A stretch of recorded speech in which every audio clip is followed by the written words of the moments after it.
Shalom anak-anak, selamat pagi. Berjumpa kembali dalam video pembelajaran pendalaman materi Bu Pena. Kali ini tema yang ke-9. Anak-anak silakan siapkan Bu Penanya sekaligus menggaris bagian-bagian penting dari buku Bu Penanya. Ya, pastikan juga anak-anak sudah berdoa dan membaca renungan pada pagi hari ini. Tema 9 judulnya adalah Kayanya Negeriku. Nah, kita akan belajar tentang energi. Energi merupakan kemampuan untuk melakukan usaha.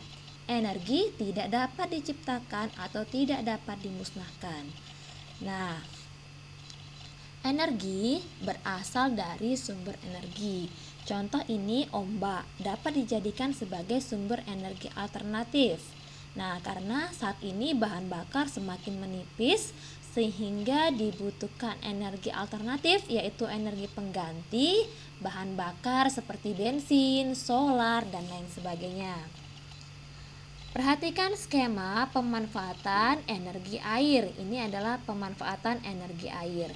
Yang pertama, aliran air dari waduk akan memutar turbin. Putaran turbin tersebut mengaktifkan generator.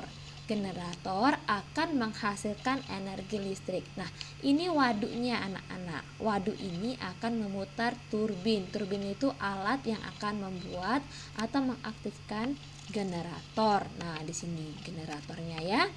Kemudian energi listrik, setelah dari sini, dari generator, energi listrik akan dialirkan ke pemukiman penduduk melalui kabel-kabel. Kemudian energi listrik dimanfaatkan untuk menghidupkan, menyalakan peralatan listrik, misalnya lampu, televisi, dan alat rumah tangga. Selain tadi ada ombak, ada juga dari air, ada juga energi alternatif yang berupa matahari. Ya, matahari adalah sumber energi yang tidak akan habis walaupun terus digunakan terus-menerus. Nah, sumber energi yang tidak dapat diperbaharui merupakan sumber energi yang akan habis. Sedangkan matahari, dia adalah energi yang tidak akan habis, jadi bisa dimanfaatkan terus-menerus. Energi matahari termasuk salah satu contoh energi alternatif. Nah, ini manfaat matahari bagi kehidupan. Yang pertama, untuk fotosintesis bagi tumbuhan, bagi manusia untuk mengeringkan pakaian, bagi hewan untuk menghangatkan tubuhnya, kemudian bagi lingkungan untuk menyinari lingkungan, menghangatkan lingkungan atau suhu dan udara. Nah,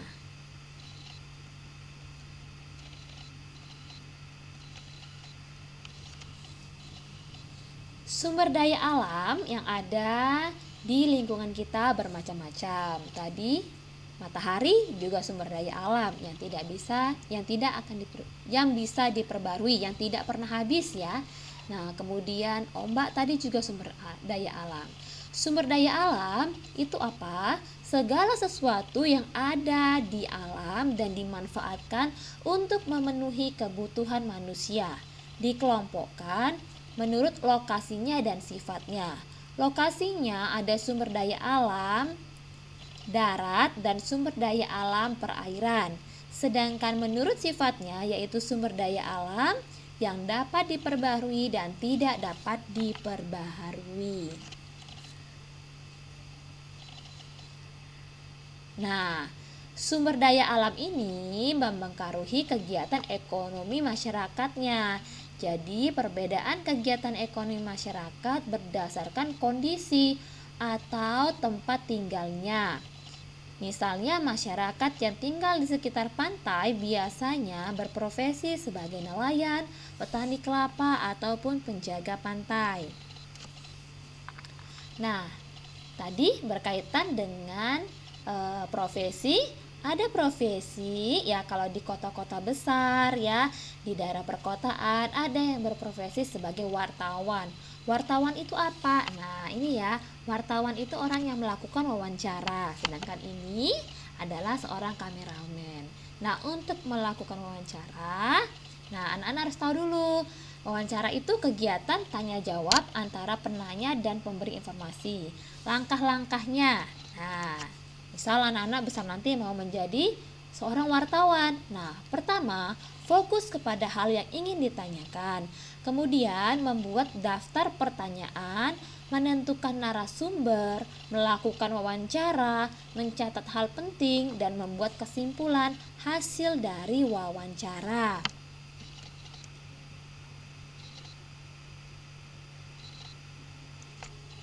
Saat melakukan wawancara dengan narasumber, anak-anak juga perlu memperhatikan sikap. Selain itu, memilih narasumber harus sesuai dengan keahliannya. Misalnya anak-anak ingin bertanya tentang dunia kesehatan, berarti anak-anak akan mewawancarai dokter atau perawat. Misalnya anak-anak ingin mewawancarai tentang binatang, anak-anak akan mendatangi petugas kebun binatang. Nah, jika wawancara yang dilakukan tentang pemanfaatan sumber energi pertanian, maka narasumber yang ditemui adalah seorang petani. Nah, tadi Ibu udah singgung ya, ada pekerjaan yang namanya wartawan. Wartawan jenis pekerjaan yang bertugas mencari, menyusun berita yang akan dimuat di surat kabar, majalah, radio, dan televisi. Nah, ada beberapa hal yang harus diperhatikan sebelum wawancara. Pertama, buat agenda pertemuan. Kedua, buat daftar pertanyaan sesuai dengan tema. Yang ketiga, menyiapkan peralatan yang dibutuhkan saat wawancara. Kemudian, hal yang dilakukan saat anak-anak melakukan wawancara. Pertama, perkenalkan diri. Yang kedua, mengajukan pertanyaan sesuai tema. Yang ketiga, mengajukan pertanyaan yang dilakukan secara jelas. Nah, setelah wawancara, anak-anak membuat laporan wawancara.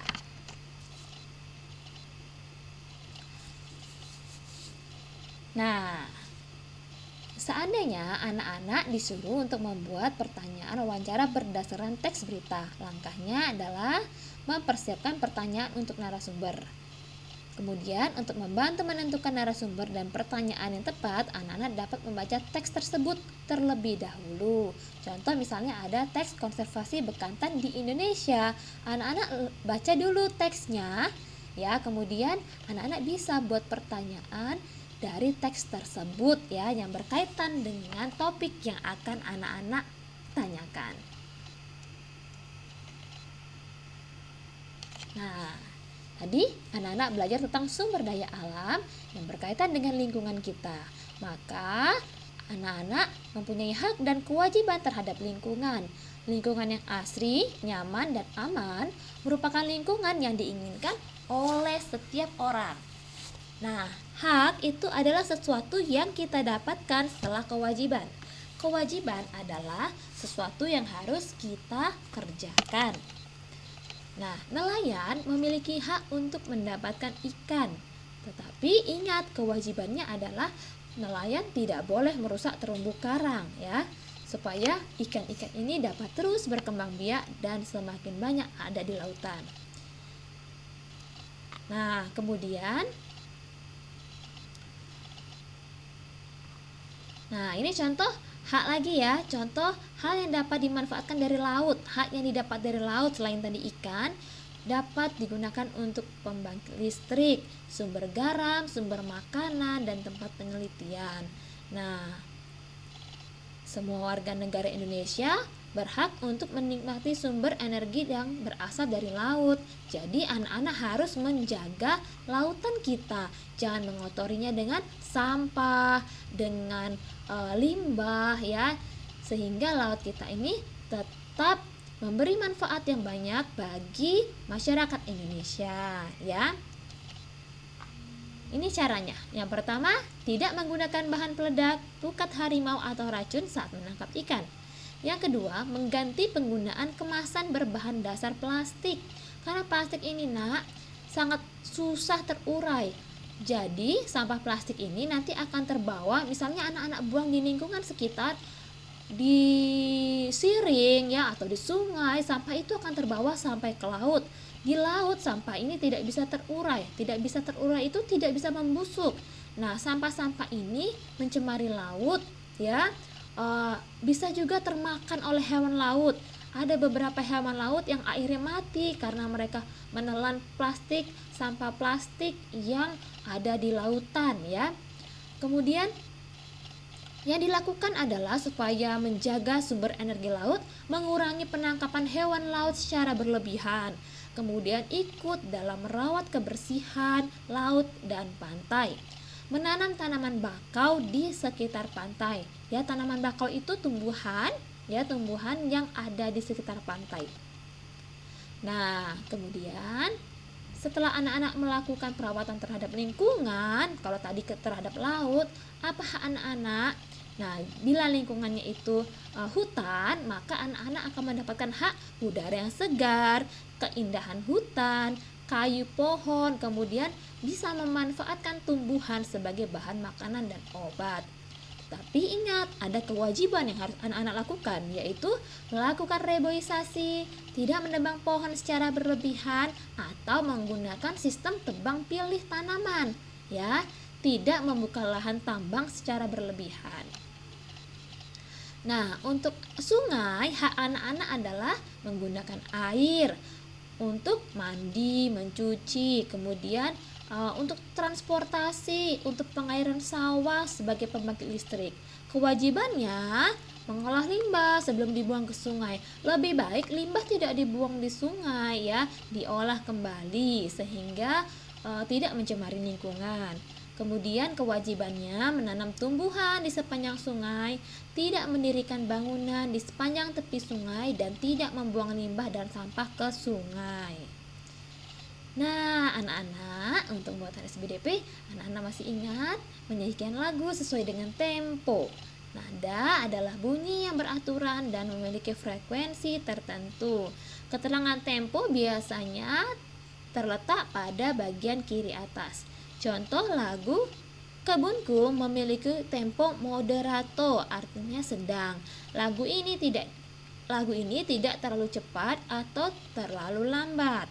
Nah, pada lagu Kebunku juga memiliki not yang memiliki tinggi dan rendah nada yang berbeda-beda ya. Yang anak bisa lihat, ini do tinggi ya. Ini notnya berbeda-beda.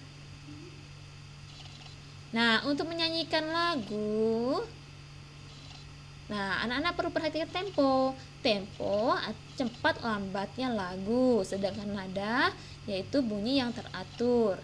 Nah, saat bernyanyi, anak-anak juga bisa melengkapi dengan musik ritmis. Musik ritmis terbentuk dari berbagai alat musik ritmis, yaitu alat musik yang tidak ada nadanya. Nah, contohnya apa? Gendang, drum ya.